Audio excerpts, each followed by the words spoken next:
Hello my loves and welcome back to my hair channel. Today I'm going to be showing you how you can blow dry your hair at home. So just like a lot of women, I love getting a professional blowout. I love how my hair looks. It has a lot of volume and body, but for the longest time, I could not for the life of me achieve the same look at home. So I decided to pull out my tried and true blow dryer and put it to work, and I've been practicing for the last couple of weeks so I can show you guys how I blow dry my hair at home. So this is the after result after I blow dried my own hair. As you can see, my hair is straight, but it still has some body and movement, and that's exactly what I want from a blowout when I go get it done professionally. So if you want to know some of my tips and tricks and see the techniques that I use to achieve a professional looking blowout at home, then please keep watching.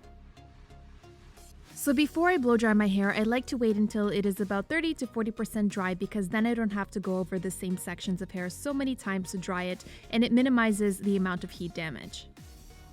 The first thing I do is prep my hair for styling. To protect my ends and keep them as smooth as possible, I apply a tiny amount of the Carol's Daughter Mimosa Honey Hair Mask to my ends. I've talked about this product several times on my channel already, and it's seriously amazeballs, and I literally use about a pea-sized amount on each half of my hair. Next, I'm going in with the Bumble and Bumble Hairdresser's Invisible Oil, which is an amazing heat protectant, and I recently fell in love with it, and I'm applying it all over my hair.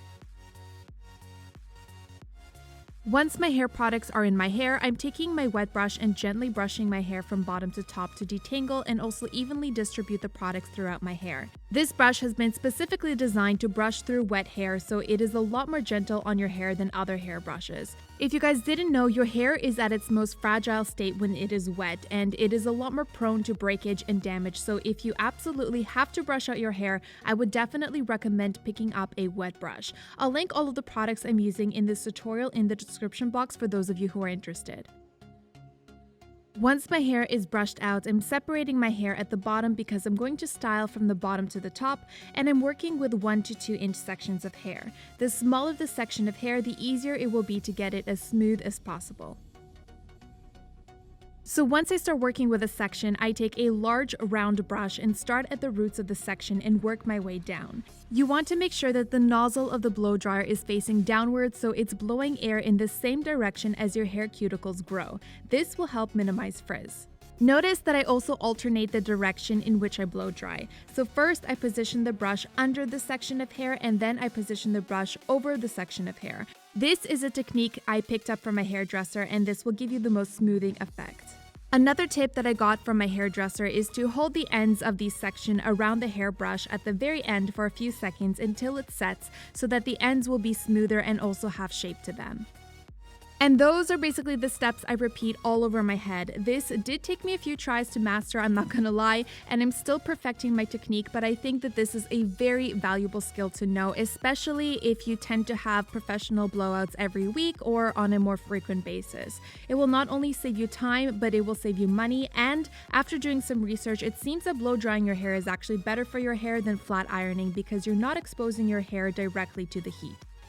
The way that I like to think of it is that when you blow dry your hair, it's like you're dancing around a fire. When you're flat ironing your hair, you're dancing in the fire. So if you think about it, it's much safer to dance around the fire, don't you think? So even though it does take longer to blow dry your hair, I think it's definitely something worth mastering if you're concerned about the overall health of your hair. Okay, so I'm gonna go ahead and speed this part up, and then I'm gonna show you how I blow dry these sections around my face.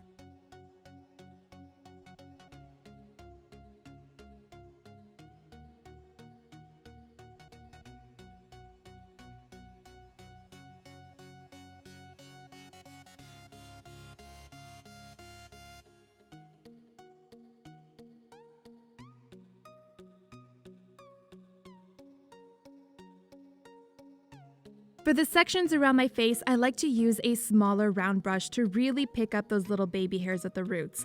I'm using the same technique as I showed you earlier, and also trying to bring the section forward so it has more of a draping effect around my face. I'm going to go ahead and repeat the same steps on the other side.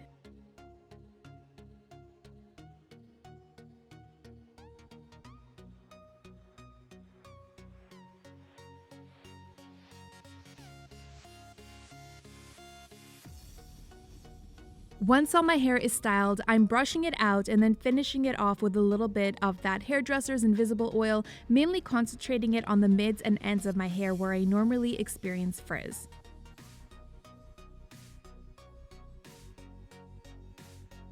And that's the finished result.